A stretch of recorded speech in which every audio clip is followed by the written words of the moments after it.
আসসালামু আলাইকুম আসসালামু আলাইকুম ইয়া আহলাল কুবুরি ইয়াগফিরুল্লাহু লানা ওয়া লাকুম ওয়া আনতুম সালাফুনা ওয়া নাহনু বিল আসরি। আমি মজলিসে এলাম, সালাম দিলাম। আপনার আমার সঙ্গে দেখা হলে সালাম দিব। মুসলমান মুসলমান সালাম বিনিময় করব। আফসুস সালাম। যদি আমি মসজিদে যাই, কেউ না থাক মসজিদের ভিতরে, আমি সালাম দিয়ে ঢুকবো, তাহলে দিলাম কাকে? আমি অসংখ্য ফেরেশতা আছে, না থাকলেও কেউ না কেউ থাকবে। মসজিদে আমি সালাম দেব, সালামের জায়গা মসজিদে সালাম দিব, কিন্তু গোরস্থানে গিয়ে আমি যেমন মজলিসে এখানে এসে সালাম দিলাম, উত্তরের অপেক্ষা করলাম, আপনারা উত্তর দিলেন ওয়ালাইকুম সালাম, কিন্তু গোরস্থানে যখন আমি যাব, সালামে দেওয়ার পর উত্তরে অপেক্ষা করব না, সালাম তখন দোয়া হয়ে যাবে। কবরবাসী তাদের উত্তর আমি শুনব না। আমার নবী বলছেন, সালামটা দিয়ে তুমি উত্তরের অপেক্ষা না করে আরো দুটি কথা বলে নাও। আসসালামু আলাইকুম ইয়া আহলাল কবর ইয়া আহলাদ দিয়ার। হে কবরবাসী, তোমরা যত তো মৃত্যু ব্যথিত প্রাণ কবরে শুয়ে আছো, দুনিয়ার মাকে ত্যাগ করে আল্লাহর ডাকে এসে গোরস্থানে আছো, তোমাদের উপরে আল্লাহর শান্তি বর্ষিত হোক। ইয়াগফিরুল্লাহু লানা ওয়া লাকুম। আল্লাহ তোমাদেরকেও মাফ করুন, আমাদেরকেও মাফ করুন। আমরা যে জীবিত আছি, আমাদেরকেও আল্লাহ ক্ষমা করে দেন। তোমরা শুয়ে আছো, তোমাদেরকেও আল্লাহ ক্ষমা করে দেন। নাওয়ানাহাও ইয়াগফিরুল্লাহু লানা ওয়া লাকুম ওয়া আনতুম সালাফুনা ওয়া নাহনু বিল আসরি। তোমরা আগে আগে চলে এসেছো, তোমাদের সময় হয়ে গেছে, তোমরা ঠিক জায়গাতে পৌঁছে গেছো। ওয়া নাহনু বিল আসরি, আমরাও তোমাদের পেছনে পেছনে এই কবরে এসে পৌঁছাবো। এই কথা যখন মানুষ বলবে কবরবাসীকে, কবরবাসী রে, আল্লাহ তোমাদের উপরে শান্তি বর্ষণ করুন। কবরবাসী রে, তোমরা আগে আগে এসেছো, আমরা পরে তোমাদের পেছনে পেছনে আসবো। তাহলে জীবিত যখন কবরবাসীরকে এই কথা বলবে, তারও ধ্যানে মনে জ্ঞানে মায়ের কবর দেখবে, বাপের কবর দেখবে, দাদার কবর দেখবে, কত বড় বড় মুরব্বীর কবর দেখবে, রাজা বাদশার কবর দেখবে। তখন তার মন বলবে, এরাও পৃথিবীকে একদিন আঁকড়ে ধরেছিল, বিল্ডিং বালাখানা নিয়ে কত সুন্দর নীরব নগরে কবরে শুয়ে গেছে, আমাকেও কবরে একদিন শুতে হবে। এই জমি জায়গা ধন মাল সবকে ত্যাগ করে আসতে হবে। তাহলে কবরে জিয়ারত করলে জীবিত ব্যক্তির লাভ হয়, তার আখিরাত মনে পড়ে এবং দুনিয়ার প্রতি ঘৃণা তৈরি হয়। আর আল্লাহ এটাই চাইছে, আমার বান্দা দুনিয়াকে ঘৃণা করবে। কারাহিয়াতিদ দুনিয়া হুব্বুল মত, মতকে ভালোবাসবে, আখিরাতকে ভালোবাসবে। কিন্তু আমাদের হয়ে গেছে হুব্বুদ দুনিয়া কারাহিয়াতিল মত, দুনিয়ার প্রেম বেড়ে গেছে, মতকে আমাদের কাছে ঘৃণা লাগে। অতএব কবর এমন একটা জায়গা, মাঝে মাঝে জিয়ারত করবেন, এটা একটা আমাল। এই আমালটা আমাদের মাঝ থেকে চলে গেছে।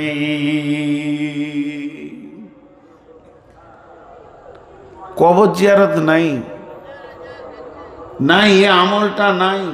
এটা ফরজ ওয়াজিব সুন্নত নয়, আপনি স্বাধীন। বিশ্বনবী মাঝে মাঝে উঠে গারকুল বাকি, জান্নাতুল বাকি শহীদদের কবরের পাশে দাঁড়াতেন। কখনো কখনো রাতে উঠে চলে যেতেন উহুদের প্রান্তে, 70 জন শহীদ আছে শুয়ে, সেখানে গিয়ে দাঁড়িয়ে দাঁড়িয়ে রাত পর করে দিতেন। বিশ্বনবী আম্মা জান আয়েশা বলছেন, আমি বিছানায় দেখতাম রসুল নাই। আমি মনে মনে করতাম ছোট মানুষ, অল্প বয়সী মানুষ, আমার মন অনেক কথা বলতো, না জানি আল্লাহ রসুল হয়তো অন্য কোনো বিবিকে ভালোবাসে বেশি, তার বাড়ি চলে গেছে। আমার জানা এসে বলছে, আমি একদিন নিয়ত করলাম আজকে রাতে ধরবো রসুলকে, আজ রাতে রসুল আমার কাছে ধরা খাবে, কোথা যাই তাই আমি দেখব। যে ঘুমানোর ভান করে পড়ে আছি, ঘুমাইনি। নবীজি উঠলেন, গভীর রাত্রিতে উঠে বিছানায় বসে বসে ঘুম থেকে উঠে যে দোয়াগুলি পড়তেন সেগুলোকে পড়লেন, হাত মুখ ধুলেন, উজু করলেন, নিজের পোশাক নিলেন। এরপরে চাঁদনি রাত্রিতে নবীজি বের হয়ে গেলেন। আম্মা জান আয়েশা বলেন, বিশ্ব নবী যখন বের হয়ে গেছে আমি তখন বিছানা থেকে উঠলাম, আজকে আমি রসুলকে ধরবো, আমার পালা আছে, অন্য বিবির বাড়ি কেন যাবে? তখন আমি দেখলাম পেছনে পেছনে গিয়ে চাঁদনি রাতে রসুলের সাদা পোশাকের ভিতরে দেখা যাচ্ছে, আমিও গায়ে চাদরটা নিয়ে রসুলের পেছনে গোপনে হাঁটতে শুরু করলাম। আল্লাহর নবী জানেন না আমি তেনাকে ফলো করছি। আমি দেখলাম তিনি কোনো বিবির বাড়ি যাননি, তিনি মসজিদে নববীতে যাননি, তিনি কোনো কাজেও যাননি, তিনি সুজা গেছেন, যেটাকে জান্নাতুল বাকি বলা হয়। আসলে ওর নাম হলো গারকুল বাকি। গারকুল বাকিতে গিয়ে শহীদ সাহাবীরা নীরব নগরে শুয়ে আছে।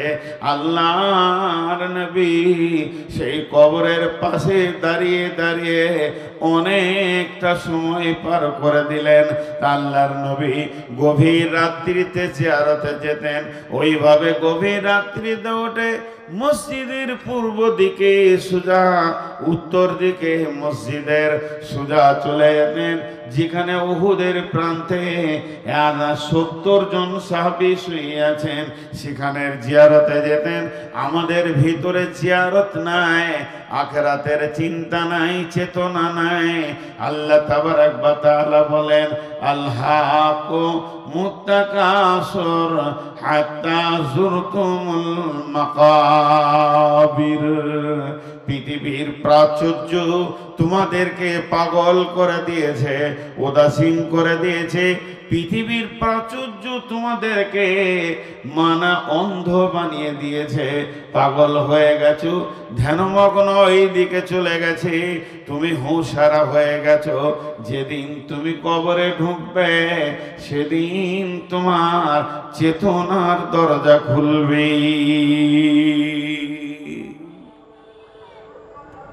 জি, কবর এমন একটা জায়গা, আমাদের ভিতরে জিয়ারত নাই। ছোট্ট একটা আমি ব্যক্তিগত কথা বলছি, এটা বলবেন না যে হাদিসে কোথা আছে বের করে দেন। আমার ব্যক্তিগত কথা আমি আপনাদেরকে দিচ্ছি, একবার করে দেখবেন। একটু রাতে উঠবেন, উঠে একবার গোরস্থানে যাবেন, খানিক দাঁড়িয়ে দাঁড়িয়ে দেখবেন কবরবাসীরা কি করছে। আপনার বিবেক চেতনা কত কথা বলবে।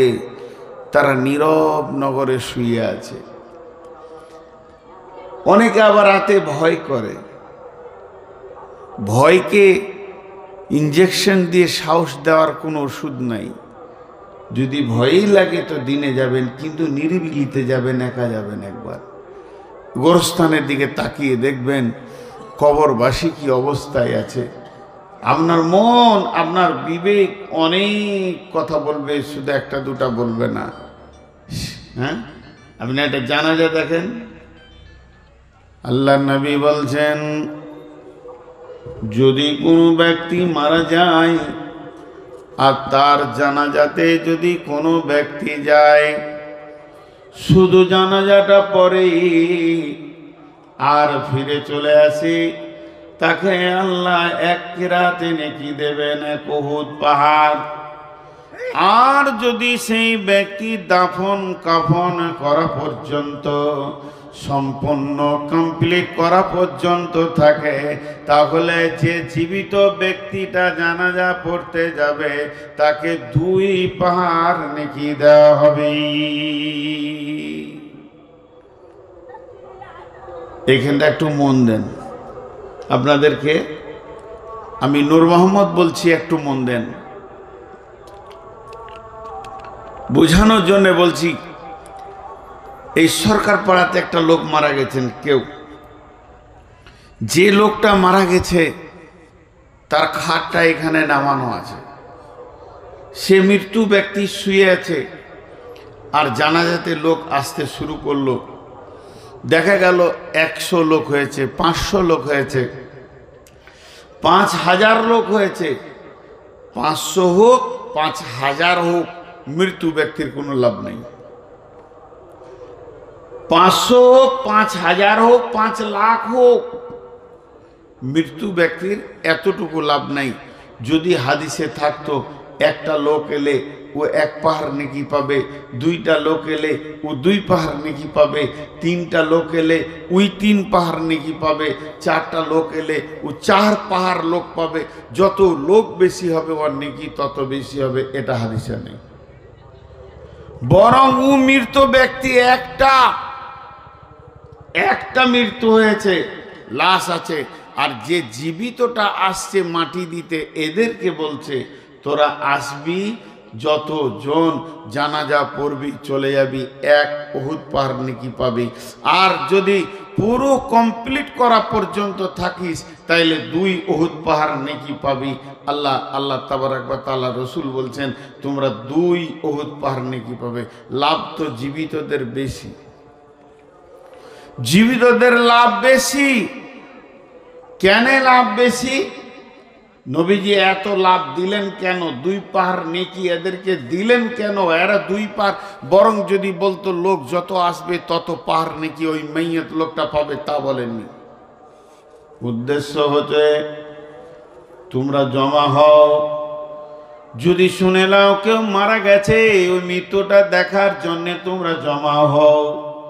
এর জন্য লোক দেখানো হয়েছে, নেকি দেওয়া হয়েছে। তোমরা যত বেশি জমা হবে, যতজন জমা হবে ততজনের বিবেকের দরজা খুলবে। এর জন্য আল্লাহ বলেন, নবীজি বলছেন যাও তোমরা 2 পাহাড় নেকির লোভে, তুমি যখন ওই মাইয়াতকে দেখবি লোকের মুখে শুনবে সকালে গল্প করেছে, বিকেলে মারা গেল, এই মাত্র আমার সাথে গল্প করলো, আবার মারা গেল।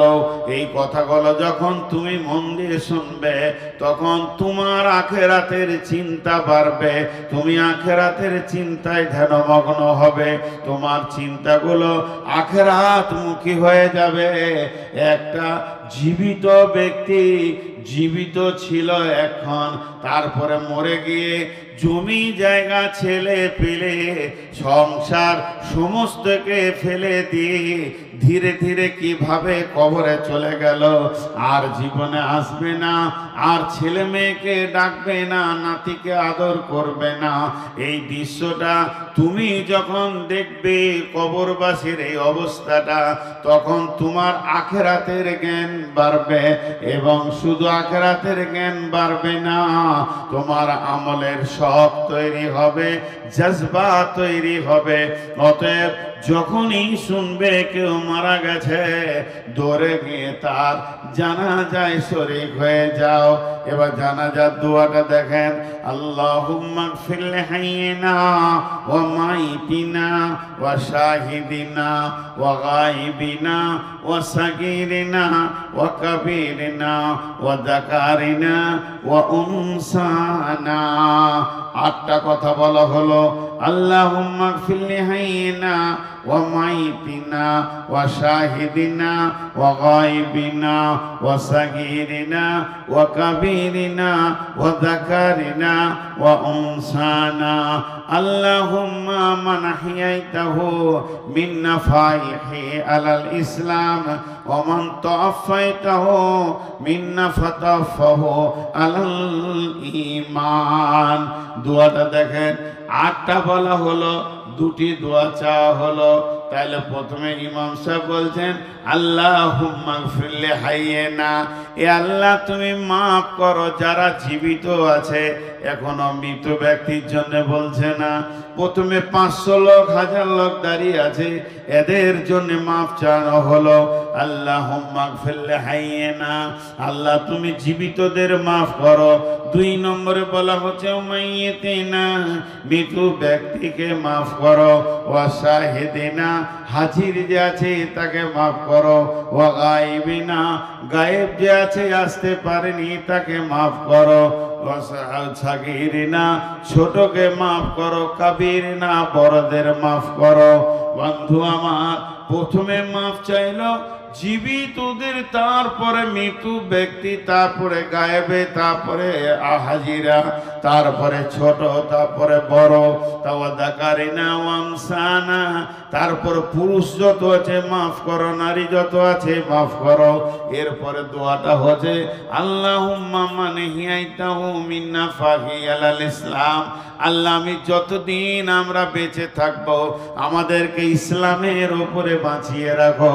ওমান তাওফাইতাহু মিন্না ফাতাফাহু আলাল ঈমান, যেদিন তুমি আমাদেরকে মওত দেবে আমরা মেরে কবরের দিকে যাব, ঈমানের সঙ্গে তুমি মওত দিও।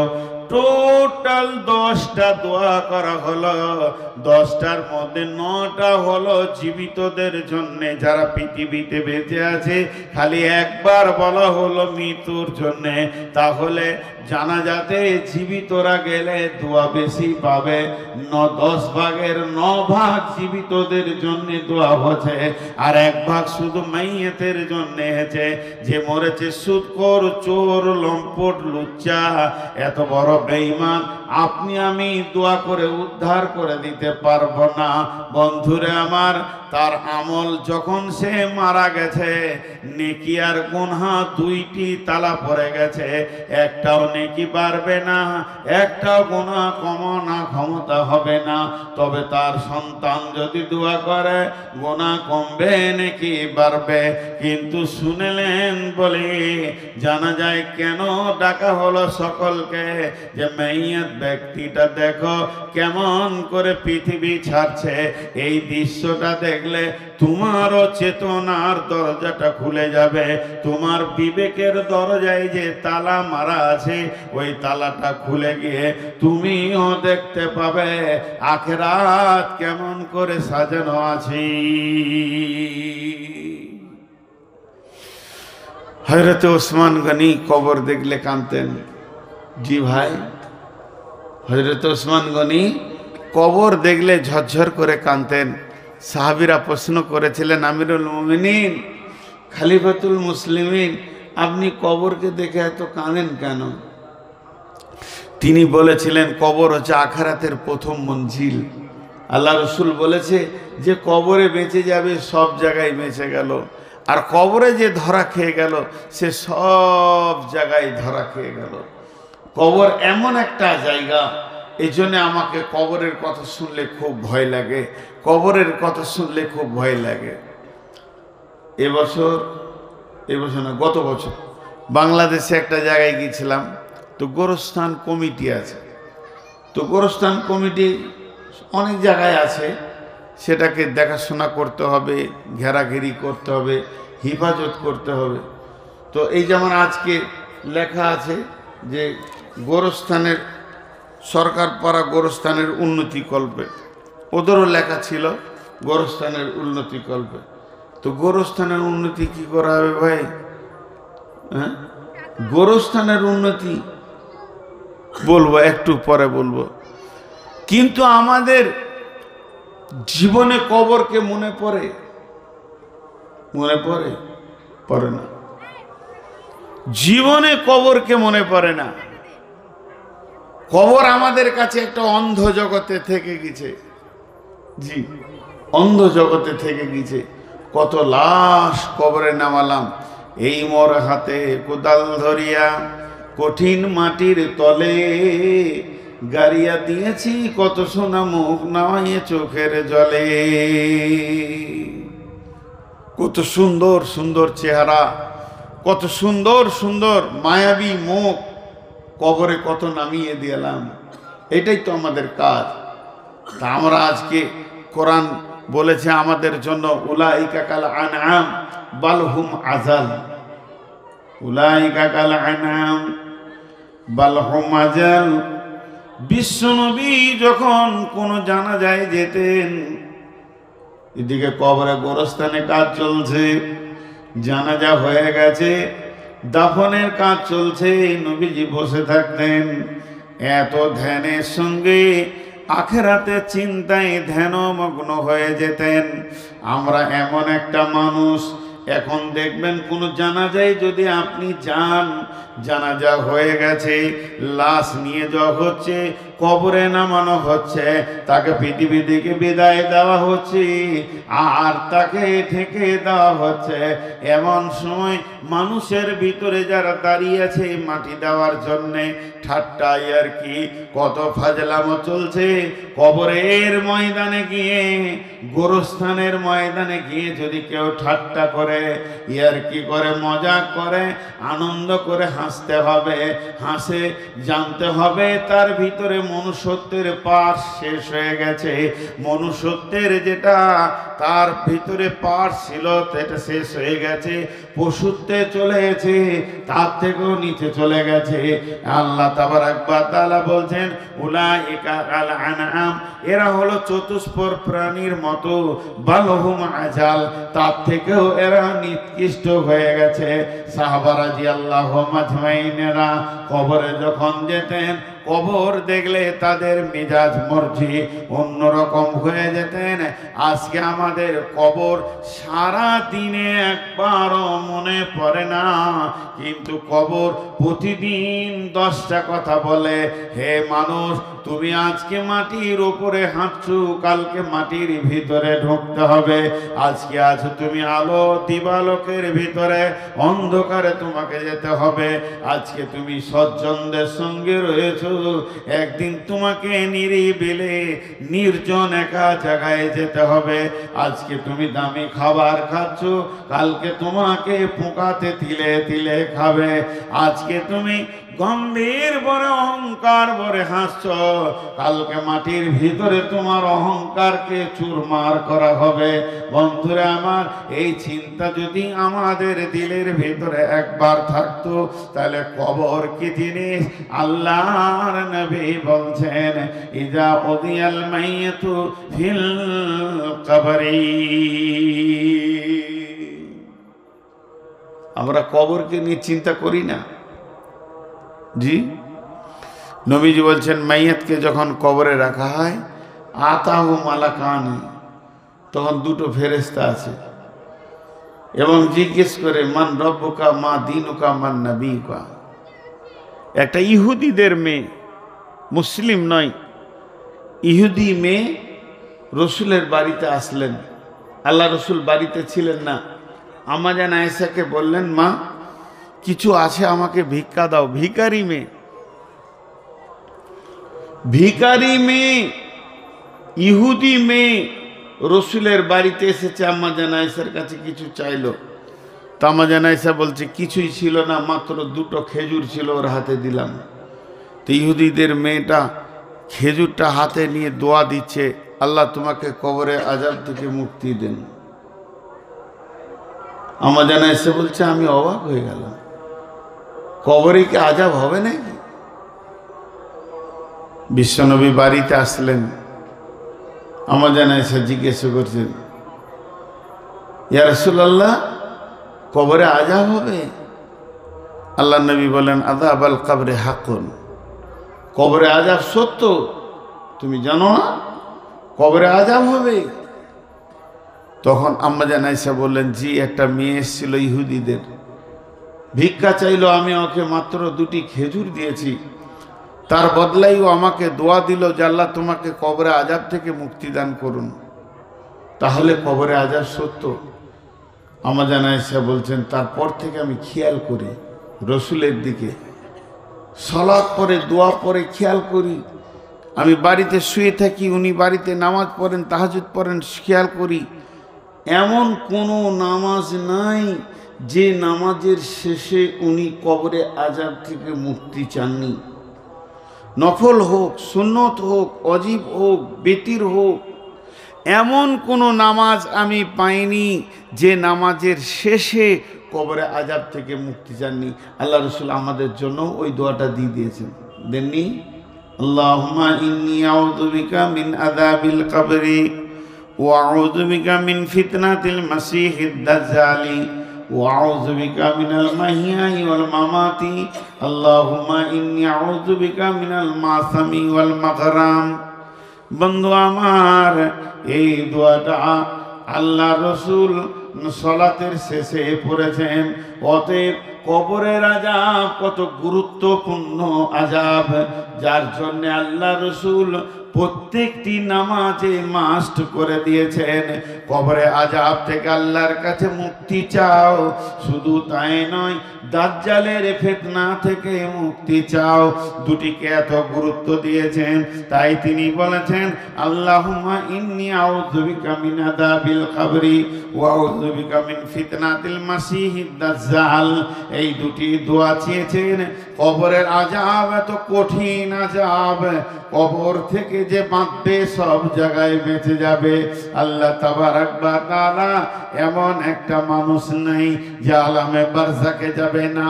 হিন্দু ভাইদের যখন চিতাতে শোয়ানো হয়, কাঠের ওপর আগুন ধরানোর আগে ওই মুর্দাকে প্রশ্ন করা হয়। আর আপনার খ্রিস্টানদের সমাধিতে প্রশ্ন করা হবে, মুসলমানদের কবরে প্রশ্ন করা হবে। বিশ্ব নবী বলছেন, যাকে প্রশ্ন করা হবে মান দীনুকা মান রব্বুকা মা দীনুকা ওয়া মান নবিয়ুকা, তোমার রবকে, তোমার দিন কি, তোমার নবীকে। আর ভালো করে শুনবেন এখানটা, একটা লোককে যখন তিনটি প্রশ্ন করা হলো, সে উত্তরটা ঠিক দিয়েছে, রব্বি আল্লাহ, দীনুল ইসলাম, নবী মুহাম্মদুর রাসূলুল্লাহ সাল্লাল্লাহু আলাইহি ওয়াসাল্লাম। কথাগুলো ঠিক বলেছে, উত্তরগুলো ঠিক দিয়েছে, কোনো ভুল হয়নি। লোকটা জান্নাতি। ওপর থেকে আল্লাহ ঘোষণা দেবেন, বান্দা আমার সত্যবাদী আছে, এর জন্য জান্নাতের দরজা খুলে দাও, জান্নাতের পোশাক পরিয়ে দাও, জান্নাতের ঘুমে তাকে শুইয়ে দাও।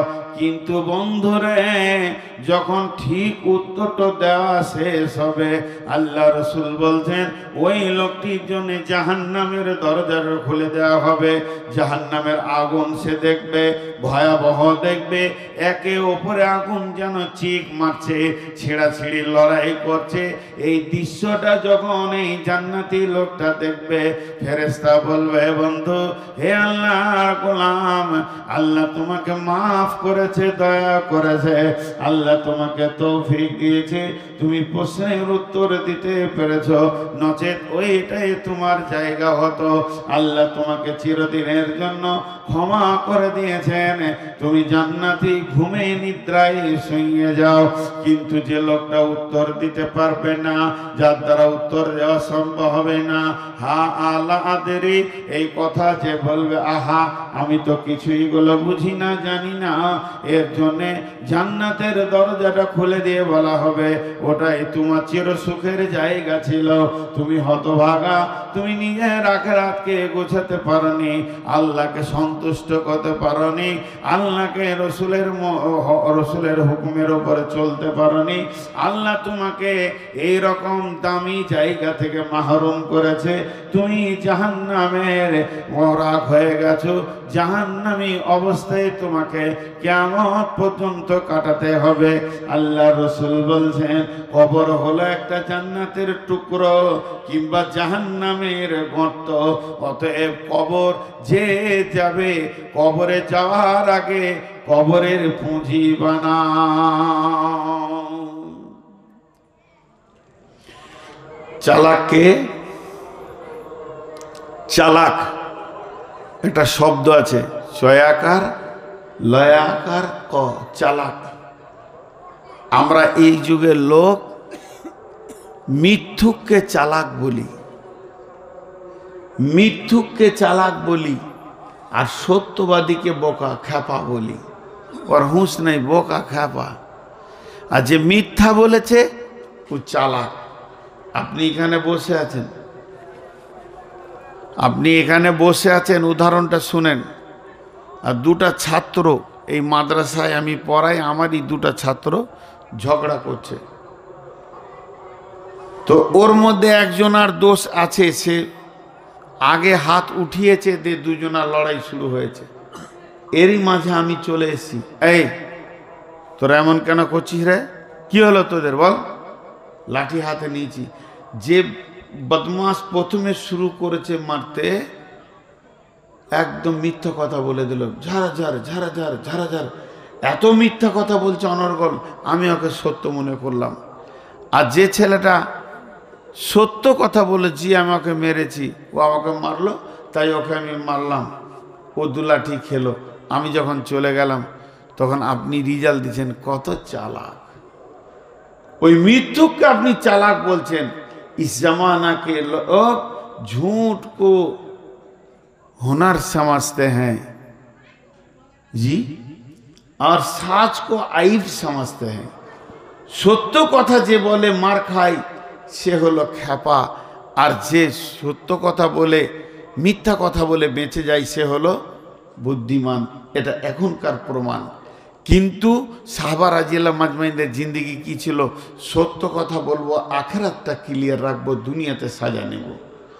তো প্রকৃত চালাক কে? প্রকৃত চালাক কে? এটা যদি তিনবার প্রশ্ন করি, এর একটা উত্তর আসবে। প্রকৃত চালাক ওই যে কবরের পুঁজি রেডি করে নিয়েছে, আখিরাতের পুঁজি রেডি করে নিয়েছে, কবরকে যে ক্লিয়ার করে নিয়েছে, কবরকে যে প্রশস্ত করে নিয়েছে, সেই হলো প্রকৃত চালাক। তাছাড়া অন্য কেউ নয়। জি, অন্য কাউকে চালাক বলা যাবে না। প্রকৃত চালাক তো ওই লোক যে তার কবরকে সাজিয়েছে। বন্ধুরে, আল্লাহ তাবারাক ওয়া তাআলা বলছেন, আলহাকুমুত তাকাসুর হাত্তা যুরতুমুল মাকাবির কাল্লা সাওফা তা'লামুন সুম্মা কাল্লা সাওফা তা'লামুন كلا لو تعلمون علم اليقين لترون الجحيم ثم لترونها عين اليقين ثم لتسألن يومئذ عن النعيم। আমি একটা উদাহরণ দিব।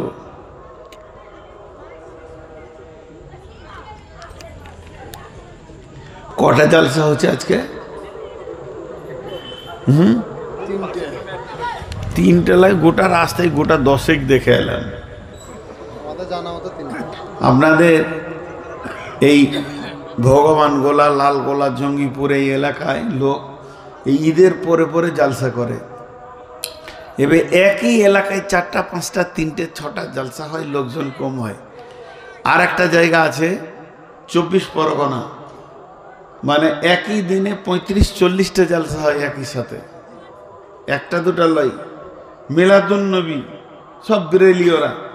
মিলাদুন নবী যদি হয়, যে ডেটটা হবে, মুসলমান প্রত্যেকটি গ্রামে মাইক বাজছে। এবারে একটাই বক্তা আবার ঘুরে ঘুরে 8টা 10টা সাড়ে, এখানে এই টাইমে 4টা 6টা বক্তাতে সব সারবে বলো মিলাদুন নবী। তো এ এক আজীব জিনিস। ওই মাইক এখানে ঢুকছে, এ মাইক ওখানে ঢুকছে, এতে মানুষের দিল কাটে, বিশেষ করে বক্তার দিল কাটে। আমি উদাহরণটা আপনাদেরকে দিচ্ছি, মন দিয়ে শোনেন। এটা সরকার পাড়া। এখানকার কোনো ছেলে ভগবান গলায় প্রাইমারি স্কুলে চাকরি করে, তোকে প্রতিদিন একবার যেতে হয় আর একবার আসতে হয় এ রাস্তাটা। তাহলে মাসে ওর 60 বার রাস্তাটা যাওয়া আসা করে। 60 বার, একবার দুবার নয়। 2 মাস হলে 120 বার যাওয়া আসা করে। এর মাঝে আবার কখনো বাজারে গেল, কোনো কাজে গেল, তো এই রাস্তাটা সে যাওয়া আসা করে। এরই মাঝে কোনো একটা ব্রিজ ভেঙে গেছে, সরকার সেই ব্রিজটা তৈরি করছে। তো 30 ফুট খাল করেছে, ধরেন অনেক দূর কেলেনের ব্রিজ, নদীর ব্রিজ, 30 ফুট খাল করে পাইলিং করে ব্রিজ তৈরি করছে। তাহলে ওইটা রাস্তাটা কেটে দিয়ে ব্রিজ তৈরি হচ্ছে, তার জন্য মানুষের চলার জন্য সাইডে রাস্তা করে দিয়েছে। তাহলে ওই ছেলেটা ওই সাইড রাস্তা দিয়ে স্কুল যাচ্ছে আর আসছে, 3 মাস জোয়াশা করছে। জি, 180 বার জোয়াশা করলো, কমলাই। 2 মাস জোয়াশা করছে, 120 বার জোয়াশা করলো এই রাস্তায়। আর তাকিয়ে দেখছে এখানে ব্রিজটা ভাঙা, কাজ চলছে, নিচের ঢালাইগুলো হয়ে ওপর দিকে পিলার দিবে, রডগুলো বেরিয়ে আছে, বাস ওই অবস্থায় আছে। এরই মাঝে এরা হঠাৎ শুনেছে ভগবান বলে এক বড় জালসা হচ্ছে। জালসাতে বড় বড় আলেম এসছে, বক্তা এসছে, ইউপি থেকে বক্তা এসছে, গুজরাট থেকে বক্তা এসছে, দল এলাকার লোক, জাকির নায়েক এসছে, এলাকার লোক প্রচুর জমা হয়েছে। রাত 1টায় জালসা শেষ হলো। আর 3 বন্ধুতে একটা বাইকে আসছে, ওই রাস্তায় আসছে। তো ওরা 3 বন্ধু স্কুলে চাকরি করে, 3 জনই। তো গল্প শুরু করেছে, তুই কি করলি, তুই কি করলি, টাকা পয়সা। বলে আমি ভগবানগোলায় জায়গা নিয়েছি, ব্যাংকে এত আছে, 2 বিঘে জমি কিনলাম, এই টাকা আছে, ওই আছে। মানে 3 জন এক একজনের বর্ণনা দিচ্ছে, সে চাকরি পর পর কি কি করেছে, কোথা কি আছে, কতটা কি আছে। আর আনন্দের সঙ্গে আসছে। 3 জনের ব্রেন, মন, মস্তিষ্ক এত গভীরভাবে দুনিয়াতে ডুবে গেছে। জমি জায়গা, ঘর বাড়ি, বিল্ডিং, ফ্ল্যাট, বাসা, বহরমপুরে বিল্ডিং নিচ্ছি, একটা ফ্ল্যাটে বয়না দিয়েছি, এই বলতে করতে করতে করতে ওদের মাথা থেকে খালটা উড়ে গেছে। খালটা যা আছে ওটা মাথা থেকে উড়ে গেছে। আর দ্রুত গতিতে চলছে গাড়ি। এবার ঠিক দুপ করে এসে 3 জন একসাথে পড়লো। 3 জন যখন পড়ে গেল, তো রডগুলো এমনভাবে গাঁথা গেছে, গাড়ি একদিকে পড়ে গেছে, একে অপরকে দেখছে, ওইভাবেই মারা গেল। ওদের আর কোনো লাভ হলো না, উদ্ধার করা কাউকে পেল না। আল্লাহ তাবারাক ওয়া তাআলা বলছেন, আলহাকুমুত তাকাসুর, মালের প্রাচুর্য তোমাদেরকে কবরকে ভুলিয়ে দিয়েছে। তোমার ব্যবসা বাণিজ্য, জমি জায়গা, বিবি ছেলে, টাকা পয়সা, দুনিয়ার ঐশ্বর্য তোমাদেরকে আখিরাত ভুলিয়ে দিয়েছে, কবরকে ভুলিয়ে দিয়েছে। তোমরা কবর ভুলে আন্ধের মতো আনন্দে এগুতে রয়েছ। কিন্তু শুনে নাও, হাত্তা সুরতুমুল মাকাবির, তোমরা যখন কবরে যাবে সেই দিন তোমাদের চেতনা হবে, বিবেক খুলবে। কিন্তু কবরকে কতবার দেখেছ তুমি? ওই দিকে চাকরি করতে গিয়ে দিনে 2 বার খালটা দেখলে, তারপরও ভুলে গেলে। কেননা তুমি মালের প্রাচুর্যের জগতে ডুবে গেছিলে, ওটাকে ভুলে গেছো। তা ভেবে নাও, আজও তুমি ভেবে নাও, দুনিয়ার আনন্দ তোমাকে কবর ভুলিয়ে দিয়েছে। তুমি কবরকে একবার দেখোনি, জীবনে শুয়ে মনে করো, অঙ্ক করো, কত জানাজা পড়েছ, কতবার কবরে গেছো, কত লোককে তুমি মাটি দিয়েছ তোমার জীবনে, কতবার কবরের পাশ দিয়ে পার হয়েছ। এতবার দেখার পরও তোমার বিবেকে কোনো চেতনা তৈরি হয়নি, তোমার বিবেক তৈরি হয়নি, তুমি পাগলের মতো হয়ে থেকে গেছো। আল্লাহ তাবারাক ওয়া তাআলা বলছেন, হাত্তা যুরতুমুল মাকাবির, যখন তুমি কবরে ঢুকবে সেদিন তোমার চেতনা খুলবে। তবে লাভ কি হবে? কাল্লা সাওফা তা'লামুন, সুম্মা কাল্লা সাওফা তা'লামুন, সেই দিন তুমি কবরের আযাব বুঝবে। আবার তোমাকে বলছি, সেই দিন তুমি বুঝবে। কাল্লা লাউ তা'লামুনা ইলমাল ইয়াকিন, সেই দিন তোমার জ্ঞান হবে, ইয়াকিন হবে, জ্ঞানের চক্ষু খুলে